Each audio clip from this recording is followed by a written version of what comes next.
Hello, here with me in Galistri. You're watching a little talk when I met the artist and talk about art and more.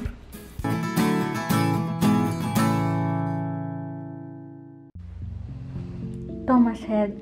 That day, Thomas and I met at Victoria, where is his gallery, and we drove to his very nice and airy house at Montsar. He showed me the room where he painted, and interview began in the beautiful terrace in the top of his house.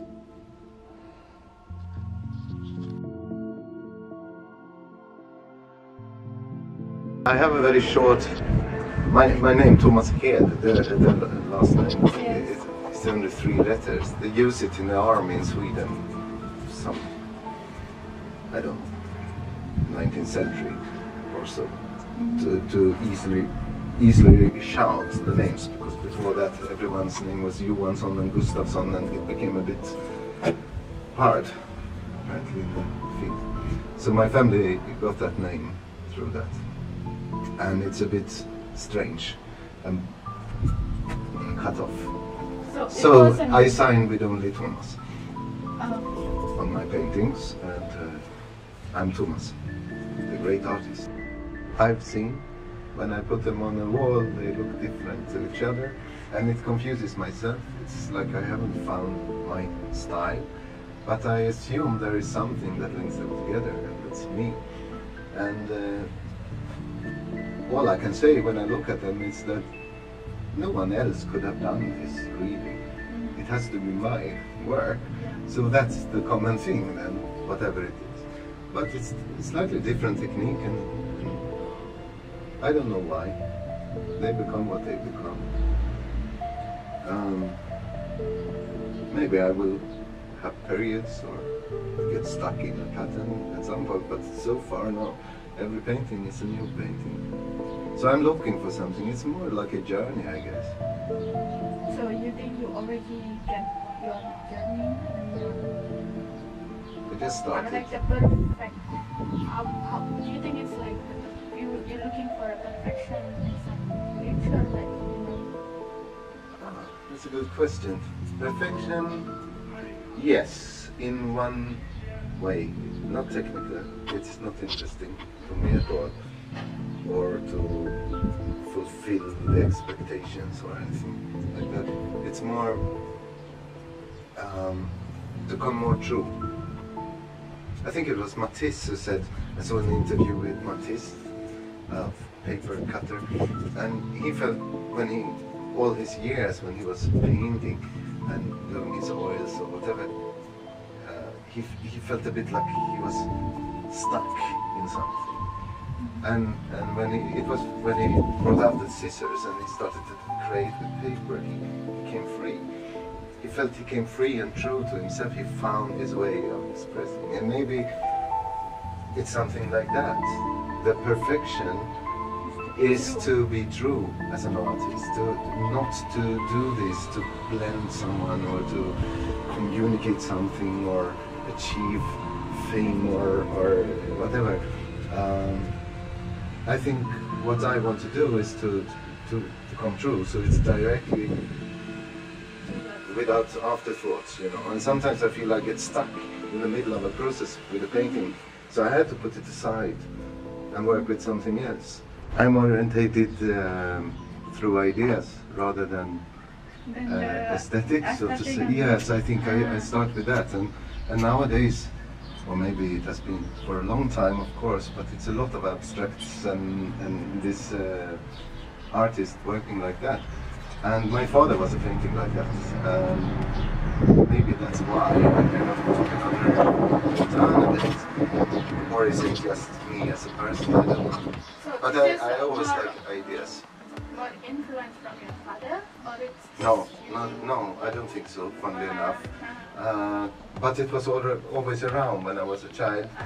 So it's so deeply, I don't know, influential, or like it's more like... Well, you know, when you grow up, what you have around you is what you take for granted. Yeah. So for me, I took it for granted that you paint. I mean, it's just a natural thing to do. It's nothing I felt came to me later in life or anything. It's just something I did as a child, and I did all through my life, working with, from, you know, because when it's around you, you have a father working with it. Okay. It's a natural thing, like cooking. It's just something, it belongs to life, that you work with art. And then I have been in advertising since I was young. You work? Yes, with advertising. And it makes you, I mean, you work always with an element of art in advertising, especially it was like that before. Now it's a bit... newspaper too, so I get it what you mean. I'm Yeah. more into design graphics. It needs to be IT, then only that's what you see. Yeah. So. And it's a way to communicate, you know, you reach slightly deeper. Unfortunately with advertising it took the turn, thanks to the buyers of art rather than anything else. I think that it's simple messages today, buy two, get one for free or blah blah blah, and it's always this offer, a lot of money, argumentation.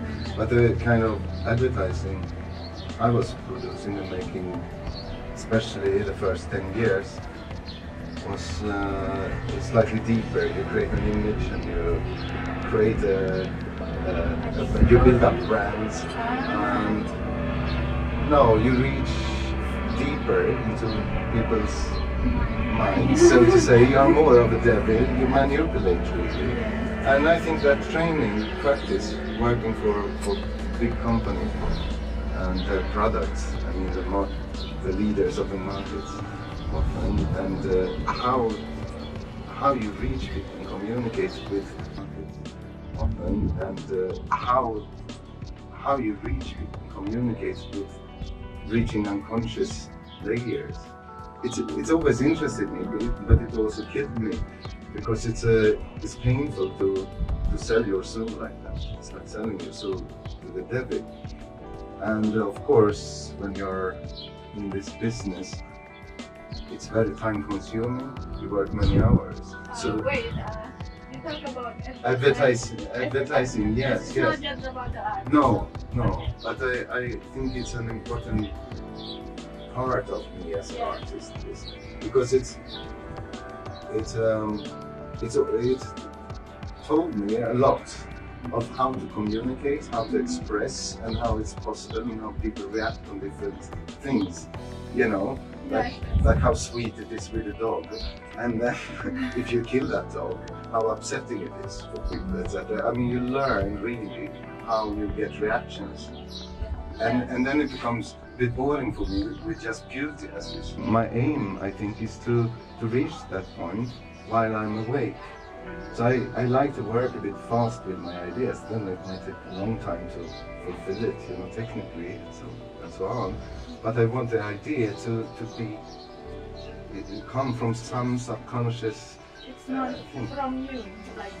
Yeah, from some inner self, and you know when that happens, because it's not always happen, but when it happens, the feeling I get is that it comes not even from myself, it comes from outside. You know, maybe that was the one calling now. You have the feeling that you work under influence from some kind of superior power. Okay, a question is, how you feel in controlling this? I mean, like, do you just let it come in on your, like daily basis, or like? I work with in two different ways, I would say, mostly. But mainly the extreme differences is that sometimes a picture, especially when we are talking painting, it comes first. I see it already done. And often that comes in dreams just before waking up, for example. I can wake up, or in the middle of the night I wake up and I have a picture. Not so long ago I had this picture of an ear. It was a strange ear with a golden kind of frame or whatever, and bluish, and it was just ear. And I saw it and I woke up and it was still there in my eye, and I felt, okay, I have to do that. And then I did. So I don't know where it came from, and then afterwards, what is this? It's ridiculous to paint an ear. Why did I do that? And then of course, I associated it to Van Gogh, to cut off his hair. So the painting was named Vincent. And there the idea, so to say, comes into it afterwards. But it started with just an image I saw in my dream. And other times I put a white canvas without knowing where I'm going, and I just start operating, and then I start to see something, and it grows like that. So you need to see something. Is it like you know that when abstract they try to know to see something? Yes. Like, you know, or you made an abstract to be. Yes, I come back to my father I mentioned before. I think seeing all these abstract paintings all my life, it got a bit boring. Oh. And sometimes also I had his friends coming over and they say, you should put a Mickey Mouse there in the corner or something. You know, you hear people also respond because abstracts are decoration. It's very beautiful with a big abstract, just a blur of paint to put to decorate your house. I can see that. But it doesn't really engage people's minds and hearts and souls so much. Souls maybe, but for me it's always like this. I see the beauty in nature. And if I walk along a beach or I see a rock or something, it's fascinating. Or even this wall behind my back now. I mean, this stone is beautiful in itself. If I want that beauty on a wall, I don't have to paint it. I don't have to make a replica. So to me, why don't you just take a piece of rock and put it on the wall? It's already done. I don't really see the point why I should create a copy of the beauty in nature. So I want to communicate more intellectually, so to say, or make it a poetry. But it has to be a bit, like you said, surrealistic maybe, because the voice has to be from the unconscious. Not again, it's against the advertising. When you have a purpose, I want to, you know, politically, etc., etc. I get you a bit. find the stream here a bit. I mean, yeah, but you know what? I don't know how people dream. When I dream, or the dreams I remember anyway, I have no idea. It's a fragment of everything. But it's never just a blur of colors in my dreams. I never dream like that. It's always a story. It's always something I'm missing in the ferry, and somebody's coming there, or a big dark man is threatening me, or whatever. I mean, things always happen. It's always an adventure. I want it to come to me. I'm just being used. But I don't believe in God. And I don't believe in superior powers. I don't think somebody is entering my brain. I am aware it comes from me. But like nihilism? Like something maybe. But it's the unconsciousness, the core, you know, and maybe that's a collective one. And I really think so, because I notice when I do something truly from inside myself, others can be touched and understand. I think we share a lot on the unconscious level. And it's across borders, it's across time. So you can read a poem from Britain on the other side of the planet 300 years ago and feel touched because it's a great poem. If it's not a great poem, you will understand nothing because it was written to support some king somewhere and you can't relate anymore. So it's not true art. To put it simple, I think when I create, I own the art and no one else has any right to it or to comment on it even. I mean, it's my process, my journey, and it's in my hands completely.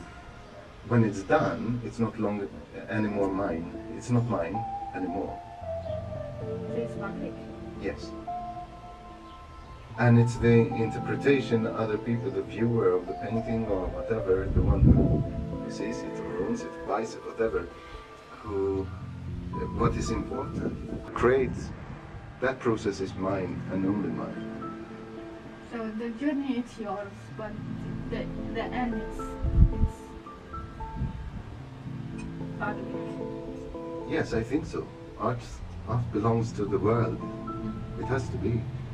And then if the world doesn't want it, I mean, then it will dissolve. It's compost, it doesn't matter. Yeah. maybe good energy for a plant somewhere. Okay. Okay, thank you so much for the afternoon. It was very nice. Thank you. Thank you. Conversation. Okay, good luck with this. From the interview, we know that his background working in advertising and an artist's father led him to wild dream and imagination. He believed that his painting is expressing unconscious thought. He visualized it with a bold color and strong line will guide you through understanding his unique surrealist painting. Are you one of the people make art from your dream? Comment below or drop link of your art for me to check. If you like Tomas and want to know more about him, check the video description. Thank you for watching. Feel free to like, comment and subscribe to this channel. See you again and